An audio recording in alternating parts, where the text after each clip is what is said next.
Alright, in this video I want to cover power play and penalty kill, some basic stuff. Here, this is the basic setup I like on a power play, a diamond as opposed to a square. The main reason why I don't like a square, real quick, well, I should have drew it out, but basically, if you have your defenseman like this, and you pass it across and that gets picked, the guy's has a much better chance for a breakaway, okay?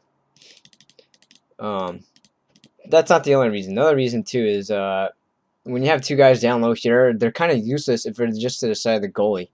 Okay, and they can't do anything. So anyway, I like this basic diamond setup. I think most, I watch Narch. That's mainly what most teams set up. So I'm just gonna go with it. So here, I think a lot of teams at the lower level just panic shoot. They have an open shot and they just want to shoot it. Okay.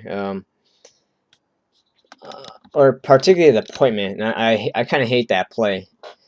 The key to power play is just patience. So you just want to pass back and forth, back and forth, back and forth, and then you're waiting for this seam to open up. So when this guy comes up too far, you want to pass that across, and he can one-timer it in. Okay. Oops. So some basic things I want to do is if you pass the puck here, so he has the puck right here. Okay. I like this guy, instead of screening the goalie, I like him sliding kind of to the back door. And you have this guy maybe poking in, depending on what's open back here. But I like him just cheating in a little bit, right? Especially if both of them kind of go towards you. And vice versa. If it's past this side, I like this guy sliding to the other side of the back door. Okay, I like him just standing in front of the goalie whenever the point man has it. Okay.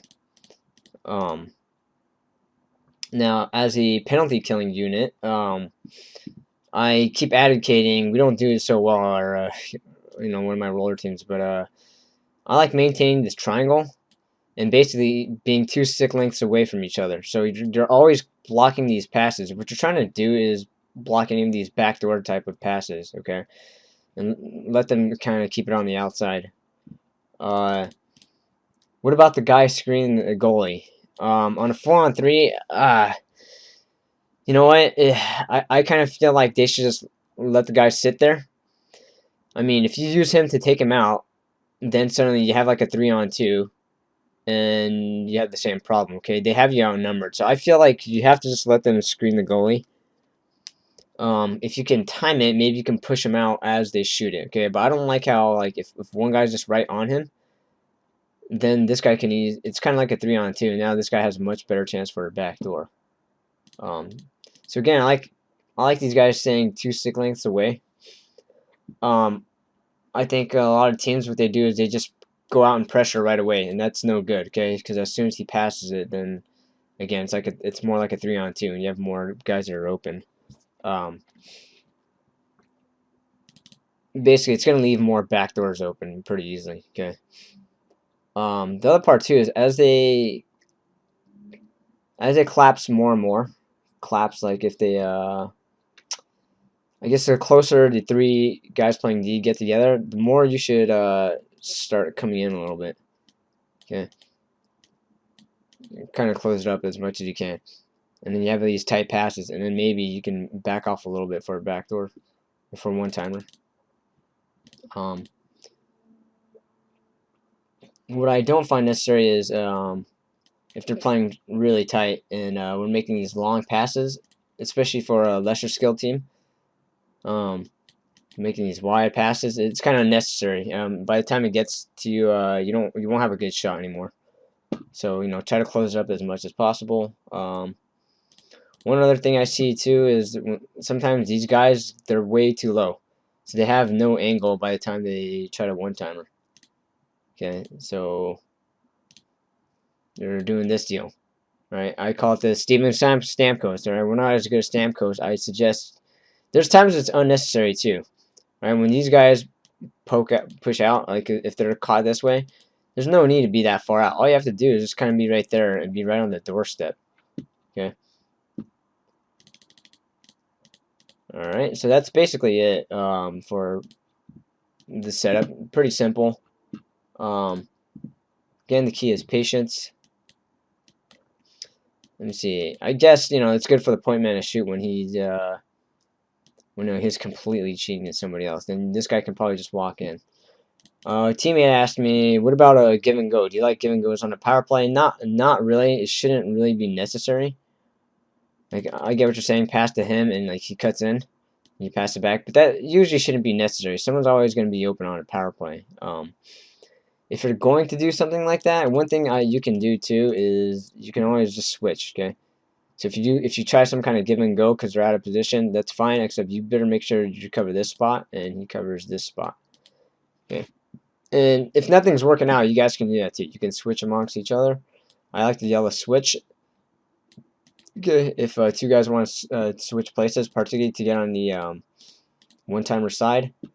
Another thing you can do is if you shoot it. Now the key is, by the way, try to maintain this this diamond. I should have mentioned that already. You want to try to maintain that. Yeah, it's poorly drawn, but so for whatever reason, if you get pressured and he needs to move this way a little bit more, then everyone has to rotate, and then you guys should call a rotate.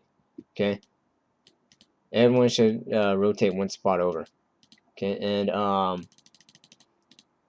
the other part too is sometimes I'll see the defenseman do this. So if you have the puck in the corner, and so the problem is if he has the puck and he just sits there in a corner, then everyone has to kind of move in that direction too. So we have to, and now we have a square. So whoever has the puck, you have to start dictating which way to go. So you have to go this way or this way, but you can't just sit there. If you sit there, no one can really move because we have to. I think ideally you want to maintain this shape. Okay. So what to do when you have the puck? Easy. Okay. In the corner, just skate to the. Oops, yeah, that's good. Just skate to the middle. Okay, and if it looks like someone else is going to cover it, then just skate to the side, and then have everyone rotate accordingly. Okay, so maintain that shape. This especially happens on a shot. So let's put him back in the middle.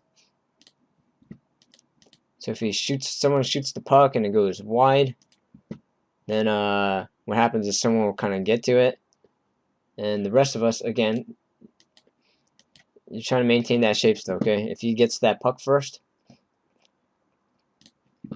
then someone needs to be over here for support. Well, I should put him a little bit higher. Hold on.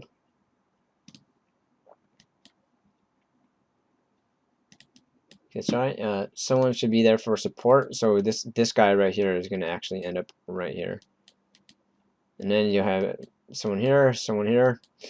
Okay, and then once he dishes it out, okay, we have that square right now. So all you have to do is just skate towards the middle, or you sit there and have this guy skate in. Either way.